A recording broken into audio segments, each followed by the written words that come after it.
Hi, I'm Vikas, and the topic for today's video is conditions for static equilibrium. So these will be the contents for this video. We are going to define what static equilibrium means, and we'll go through the conditions for static equilibrium, and we are going to explore the method for using these conditions to solve some problems. Let us define what static equilibrium means. So the word itself says that the system that is under consideration is static, which means that the system is at rest or should be at rest. Equilibrium means that there is no change in the state of motion of the system. So we will get to know what this actually means. So the official definition, or somewhat a systematic definition of static equilibrium, goes like this. It refers to the state of a system where the system is at rest and the net force acting on the system is zero. So here's the new part. Why should the net force acting on the system be zero? Well, from Newton's laws of motion, we know that in order to bring change about the state of motion of any system, there should be some force acting on the system which is not equal to zero. So, in order for the system to be in equilibrium, that is to maintain its state of motion, we should have the forces applied on the system to be equal to zero, or the sum of the forces acting on the system should be equal to zero.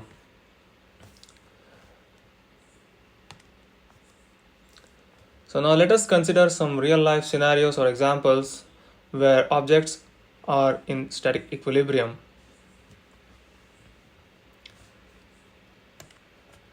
So here we have a container which is being lifted to some distance through the support of a crane. Here, of course, we cannot see the crane, but in the background we can see there are lots of cranes here, and these ropes are coming down from a crane similar to this one. So here, if the container is in static equilibrium, the container should be at rest, and from the figure we can't actually say whether if it's at rest or in motion, but let's just say that it is at rest. And the second condition says that the net force acting on the container should be equal to zero. So what does that mean? Of course, we already know that there is one force acting on the container, which is the gravitational force, and it is equal to the weight of the container. Weight is defined as mass times gravitational acceleration, g. And in order for the forces to cancel out or the net force to be equal to zero, there should be an opposing force which is equal in magnitude to this weight of this to the weight of this container, but opposite in direction. Now this force comes from the ropes themselves. There is tension in these ropes, and some of this tension is equal and opposite to the weight of the container. So if we were to write the forces acting on the container, first we would write sum of the tension from the ropes, and then we would write the weight of the container. Now here you might see that I am writing a negative sign, and it is equal to zero. So as I was saying, the negative sign indicates the direction of this force, that is the weight of the container, and here we know that the tension is given a positive sign, so it's acting upwards, and opposite to that direction, which is given a negative sign, we see that the weight of the container. Another example is an arrow loaded in a bow. So when I say an arrow is loaded inside a bow, what I really mean is an archer pulling the string of the bow in such a way that the arrow is being pulled back, and it stays in that position as long as the archer doesn't release the grip or release the arrow. So now the arrow is in static equilibrium because one, it is at rest, it is still inside the bow, and two, the net forces acting on the arrow cancel each other out. So let's just see how it's true. So the net force acting on the arrow is equal to 0, but we know that one of these forces is the applied force, that is the force applied by the archer, which is pulling the arrow back, and there is another force which is trying to push the arrow forward,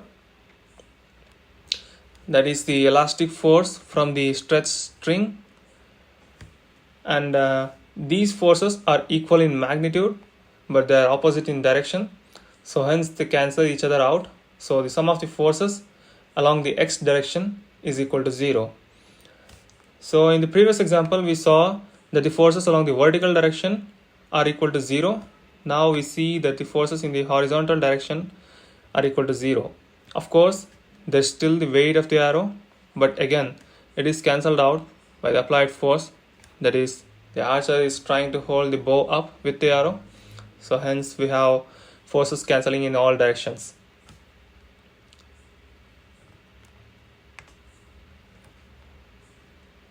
The final example that we are going to consider is the example of a door.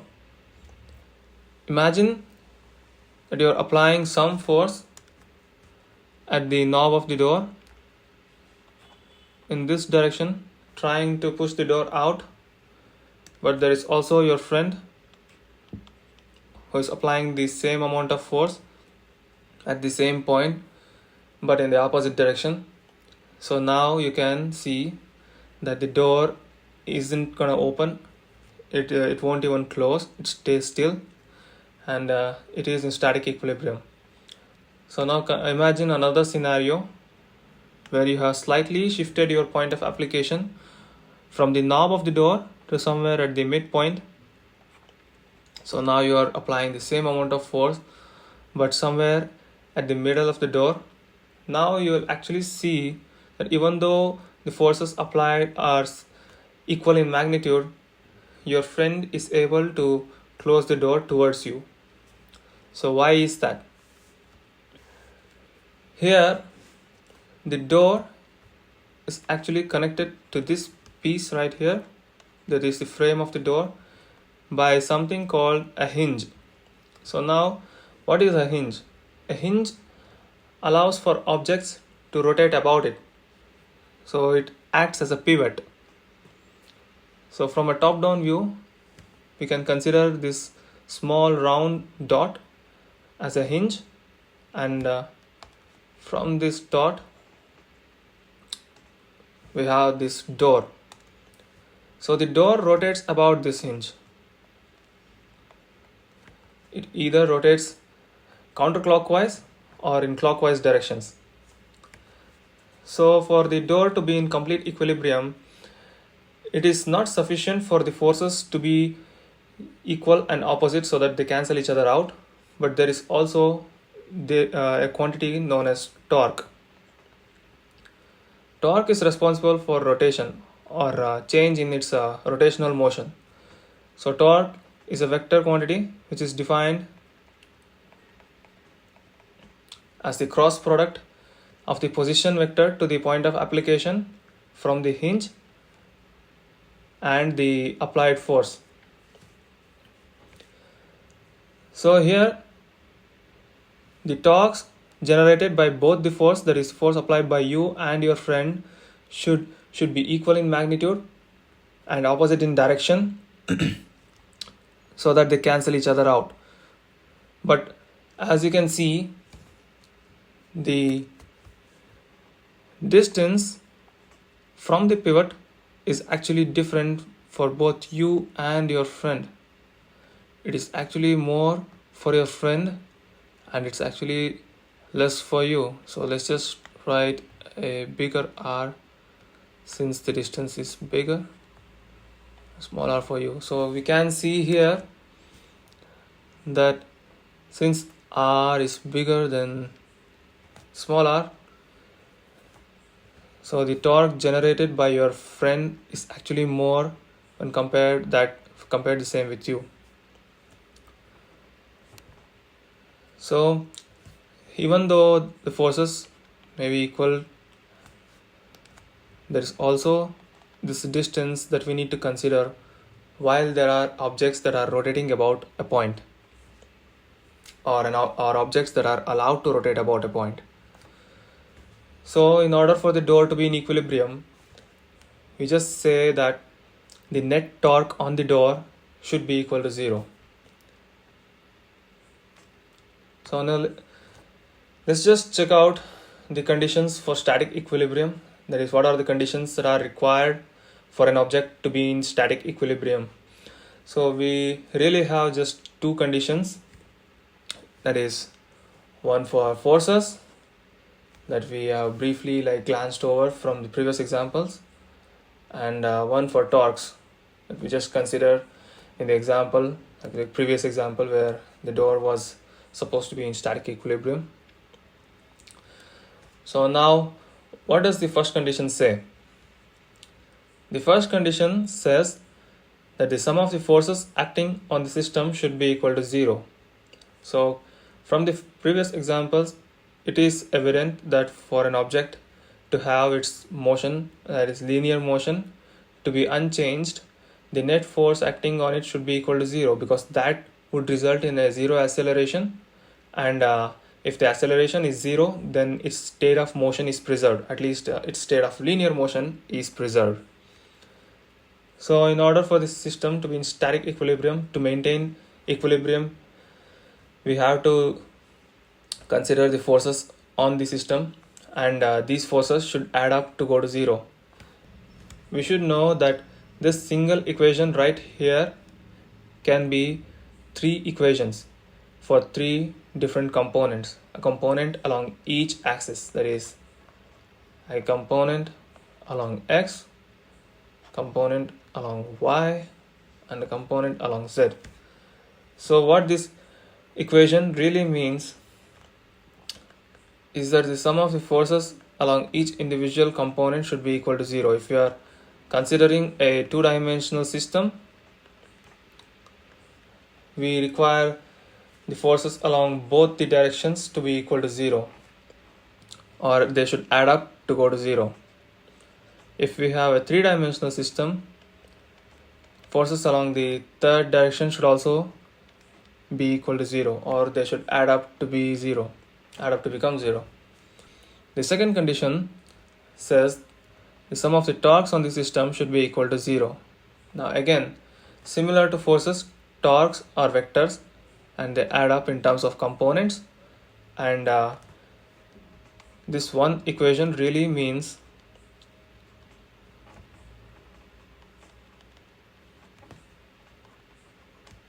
that there are 3 different equations and require all these 3 equations to be equal to 0. Of course, I'm writing t, but these are tau.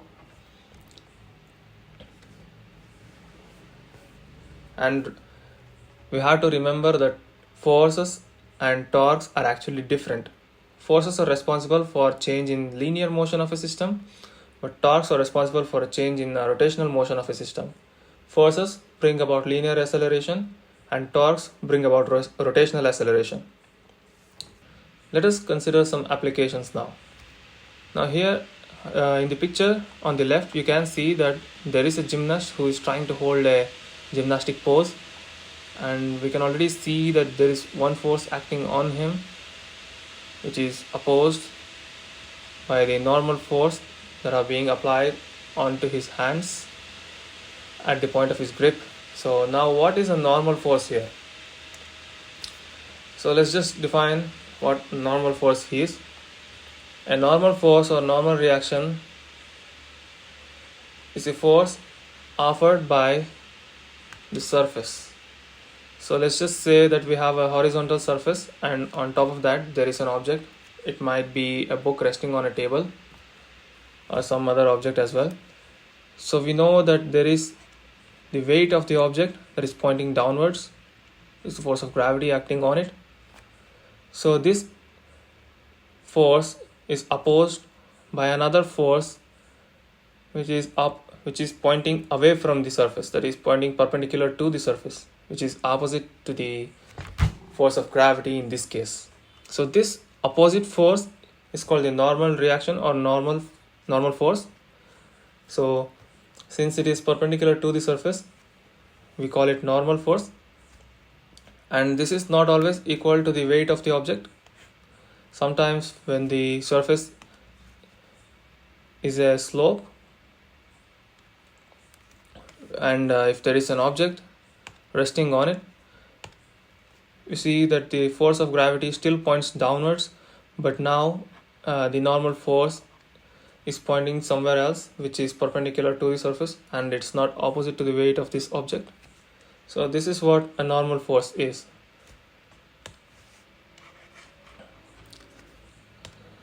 So using the concept of static equilibrium and the conditions for static equilibrium, we can actually calculate the forces generated by the muscles of the human body, which is the muscles on his forearms, his biceps, and maybe his shoulders.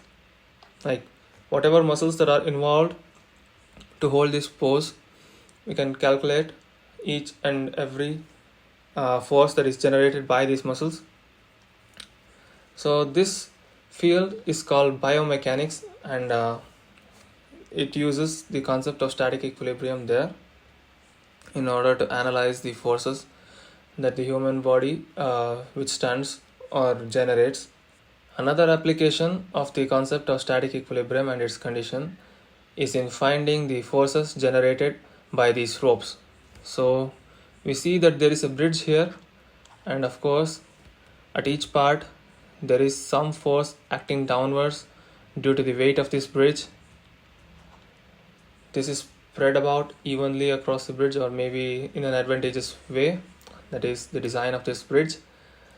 So this force is opposed by the tension on these ropes, and ultimately these ropes are connected to pillars, and these pillars should withstand some force to hold the bridge.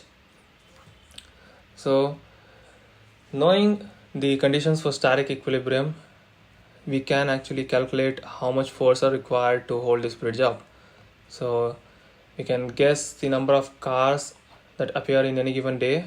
So we'll have an estimate for the maximum number of cars, and then we will also have the mass of the bridge, that is the distribution of mass of the bridge as well, and then we'll use that to calculate the amount of force that is required by these ropes.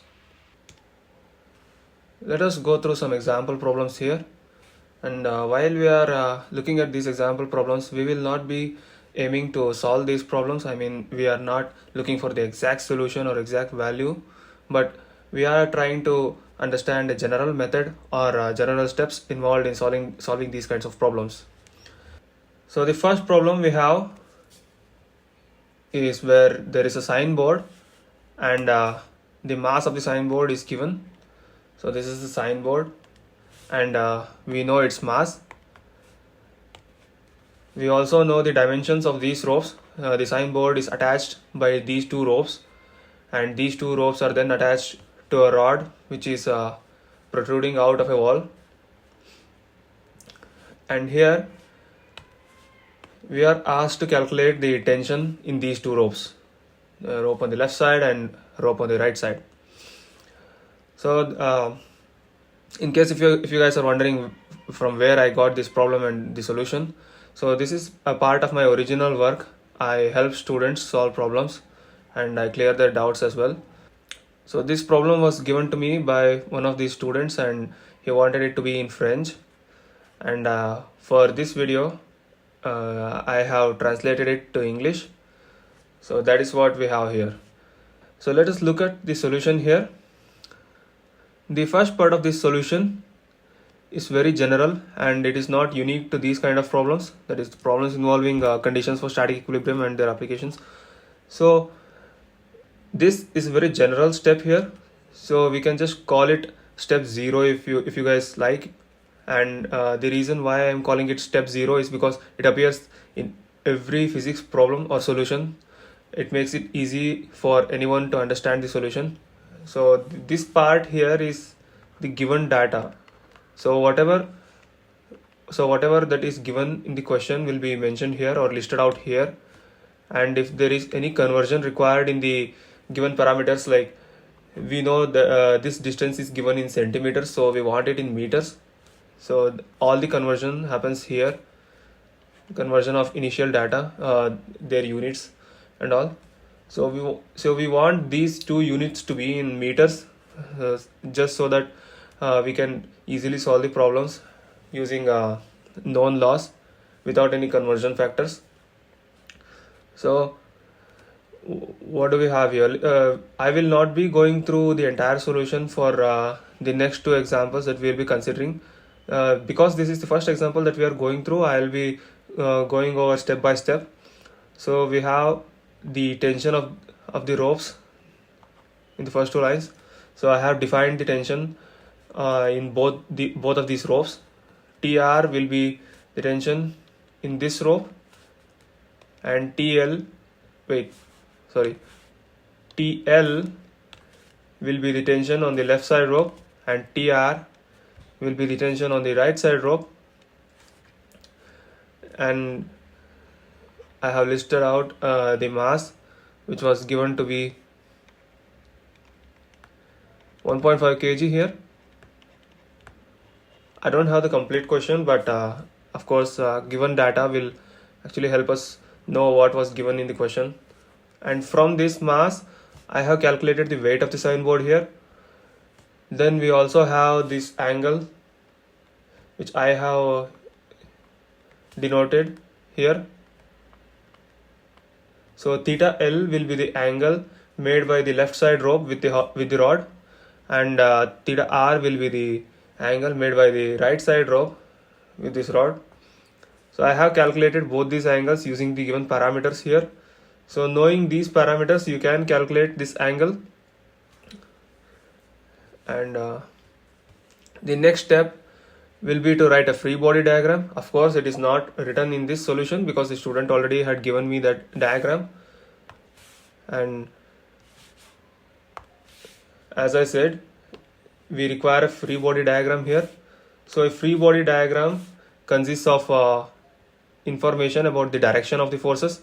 Of course, the arrow in some cases may indicate the magnitude as well, but since we need to find out the magnitude of the tension forces, we don't really have the exact measurements of the arrows, and they don't even correspond to the actual magnitude of the tensions here.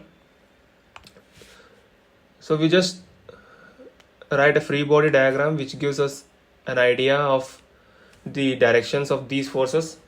So the left side arrow, that is the arrow pointing diagonally towards left, will be our tension in the left side rope, and this arrow will be the tension in the right side rope. The arrow pointing directly downwards will be the weight of the signboard. So we'll just call it W here. So this is again TL and this is TR. This will be our first step here. For any problem requiring us to calculate forces, we need to write a free body diagram, and then only we can see whether we can apply the conditions for static equilibrium or not. So these are the conditions for static equilibrium here. This will be our second step. Our first step was to write a free body diagram, and this will be our second step. So I have mentioned the conditions for static equilibrium here. So in order to write out the exact terms on the left side here, we will need to know the complete forces that are along x and y direction, that is the vertical and horizontal directions. We know that there is only one force that is completely aligning with the given with the standard directions or principal directions, we can say, that is vertical direction. That is here we have the weight of the signboard pointing directly downwards, but the other two arrows are not aligned in either horizontal or vertical direction. So now what we do is we just resolve these forces into its horizontal and vertical components, and then we will substitute it here. So the tension along the left side has a vertical component of TL sine theta L, and again the tension on the right side has a vertical component of TR sine theta R. The way we calculate these two components is by using simple trigonometric equations. We can easily calculate these two components using trigonometric functions here. And the horizontal components of these two tensions are TL cos theta L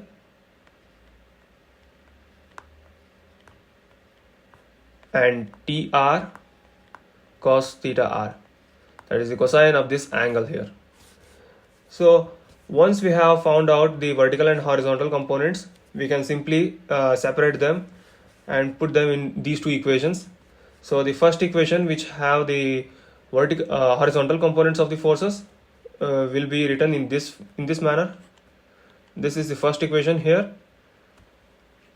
So we have the horizontal component of the left side of tension, that is tension on the left rope, TL cos theta L, which is opposite to the horizontal component of the tension in the right side rope. So while writing these two components, we will have a plus sign here and a minus sign here, because these two equations are opposite. I mean, these two forces are opposite. Equally well, we can assign a minus sign to the tension in the left side and a plus sign to tension in the right side. So it doesn't matter much. So the signs just indicate that these two forces or these two components of the forces are acting in opposite direction. So this will be our first equation here, and this equation is further simplified to give a relation. So this is the relation here. So this equation relates the tension in the left side rope to the tension in the right side rope. So we can actually write the tension in the left side rope in terms of the tension in the right side rope. That is, we can write TL in terms of TR, and we'll just leave it here, and we will look over the second equation, which is this one. So substituting into the second equation, first we will have the vertical components of these two tensions here, which is opposite to the weight of the sign board. So both of these get a positive sign, and the weight of the sign board will have a negative sign. Shifting it over to the other side of the equal symbol, that weight term will get a positive sign. So any term which is positive here, and then you shift it here, the sign will invert. In similar way, we can write this as T is equal to W. This was just to show how this W got a positive sign here. So after getting this equation, which is the second equation we have from the conditions for static equilibrium, and these two equations, you might be wondering why we have not used the second condition here, which is the condition which says that the torque on the system should be equal to 0, because once we have glanced over the problem, we will decide what are the necessary information or necessary conditions that we need. And I have decided that or here this problem requires only one condition to be applied. And if you ask me how we will be able to know that this problem only requires only one condition, is by experience, and you will gain that experience by practicing. So you have to practice solving a lot of problems here, and then only you will be able to decide just by looking at the problem whether or not you will need one or more than one condition. So we have used only the condition which says that the forces on the system should be equal to 0 here, and that is sufficient to get the answer. So after listing the So after substituting in the second equation, we see that there is these two terms TL and TR, but we have this relation where TL can be written in terms of TR, so we are going to substitute it here. And after substitution, we are just going to simplify this equation and we will get the value of TR. So that is our first value which was required. And after we get the value of TR, we can substitute it back into this equation, and this equation will give us the value of TL. So we have essentially solved the problem here. For the second example, we have a meter stick here, and there is a block of the same mass as that of the meter stick is attached to a point somewhere in the middle of the stick, not exactly middle but somewhere in the stick. And there is this light cord here attached to one end of the stick, which makes an angle theta with the stick, which is holding it here. And there is this wall on which this meter stick is being held. So there is only one force acting on this meter stick, that is the force of friction at the point of contact with this wall. So there is no other force acting on the meter stick to keep it in this position. So they have given the value of coefficient of friction to be 0.4 and the angle theta to be 15 here.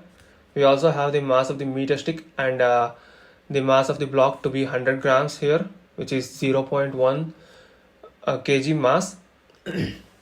The first part of the question is asking us to calculate the distance between the wall and the point of attachment of this block. That is the value of x. We need to find the minimum value of x.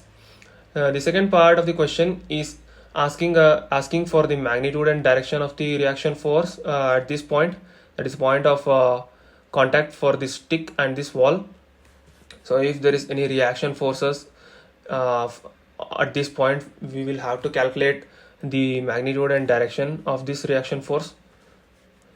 So let us go to the solution here. We have the values here, that is the answer part. We will just glance through the explanation part.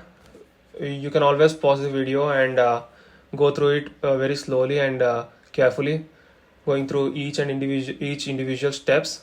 So the part we are seeing here, as I told you, can be referred to as step 0. I have listed all the data given in this problem here.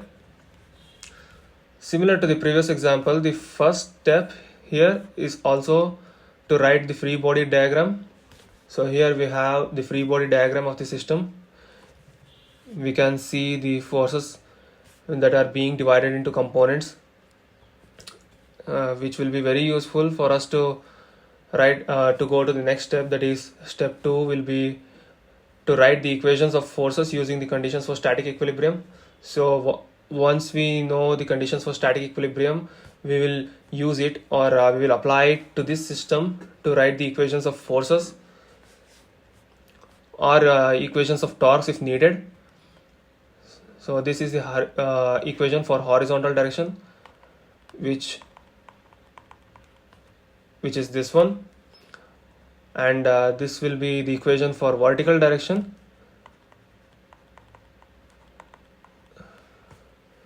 which is this one. And we have all these steps in between, which will be some definitions and simplifications, which will modify these equations and which are going to let us compare these two equations with one another to find out the unknown parameter that is being asked here. So as you guys can see, we have calculated the tension here in the rope, in the light cord which is attached to the meter stick. And then we have step 3, where we will be calculating the minimum value of x. So we have used the second conditions for static equilibrium here, which is the conditions for torque. So we have this equation used here. You can see this is the moment due to the block, and this will be the moment or torque due to the mass of the meter stick, which here half means it acts somewhere in the middle of the meter stick, because the meter stick is assumed to have homogeneous distribution of its mass. And then we have this opposing torque, which opposes the torques due to this block of mass, this massive block and this meter stick, which is contributed from the light cord. So simplifying these equations, we have the minimum value of x.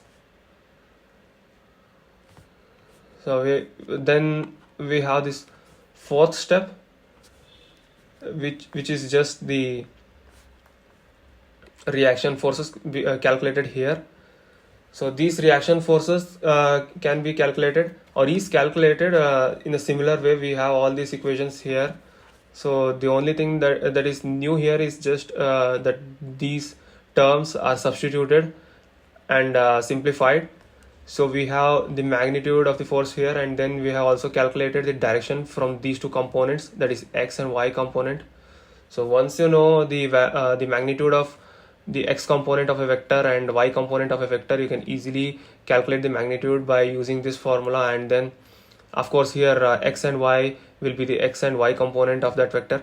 So and the direction or the angle that it makes with the horizontal can be calculated by this formula, that is inverse tan of y over x. So using these two equations, we have calculated the magnitude and directions of the reaction forces. So we by doing that, we have completely solved the problem here. For the third example, we have this system here. In the system, there is this rope given from B to C, and there is another rope from C to D, which is holding a massive sphere, a sphere of some known mass. And we also have a solid beam from A to C. You can go through the details of this question here by pausing the video, but I'll just quickly mention the requirements of this question. So the first part is asking for us to calculate the tension in the ropes from B to C and C to D. We need to calculate the stress in this beam from A to C. The second part of the question is asking for the reaction forces at the points of support, which is point A and point B here. So we need to calculate the reaction forces at these 2 points. So let's just quickly go to the explanation part of this solution. Again, similar to the previous examples, and also you'll be seeing this a lot in all of my videos, that is the step 0. I write it for all problems if there is enough time, because I don't want anyone to get confused if they look at my problem and they don't understand the notations that I have used here. So I also recommend you people to do the same. So if you have enough time to solve the problem, just write down the step 0 where you list out all the quantities that are given, and you also denote them with proper terms. So the first step is very similar to the previous problems. Here you can see that I have found out the tension along the rope CD. So it will be here. So the tension acting on the rope CD. I have not written a free body diagram here because that would require me to write more than one free body diagram, and the student didn't didn't want me to write it because he already had it. So we will write a free body diagram for this massive ball here. We have the weight of the ball which is pulling it down, and we have the tension in this rope which is pointing upwards and opposing the weight of the ball. So that's what I have written here. That will be our first step. But again, our first step is to write the free body diagram, which is going to enable us to write this equation. We have used the first condition for static equilibrium here. So this is the first condition. We have not written the equation for the horizontal components simply because there is no force acting on the horizontal component here. Then in step 2, we have used again the conditions for static equilibrium, that is the sum of the forces and then moments, to calculate the tension in the rope TBC, which is somewhere here.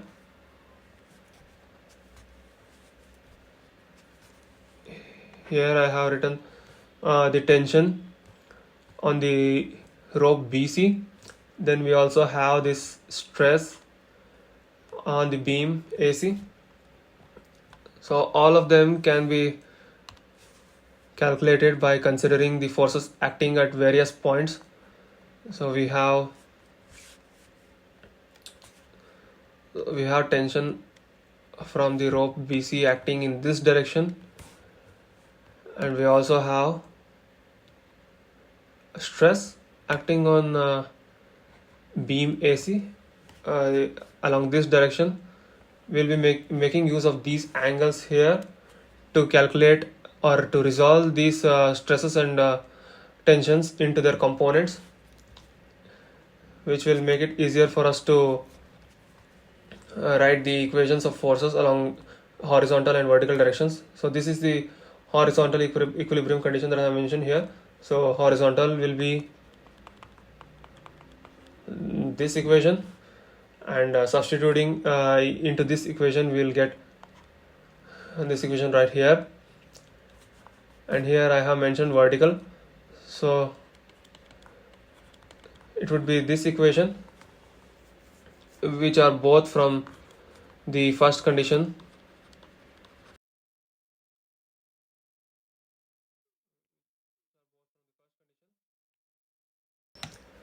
After we have found these two forces, we can use them to calculate the support reactions at point A and point B.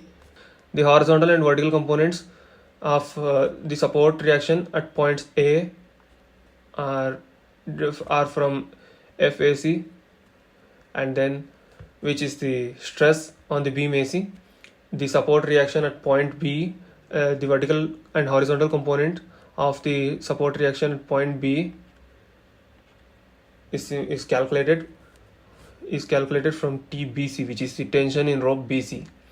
So that's what we have here. This is the force. These are the support reactions at point A and point B, written in this bracket notation here. So that was it for this video, and I hope this video was very elaborate and have helped you guys understand this concept. Of course, we didn't go through each and every step in the examples here, and there are lots of examples you can find online. So just go through this video again if you ever wanted to review this topic, and I hope this video will help you guys at that time as well.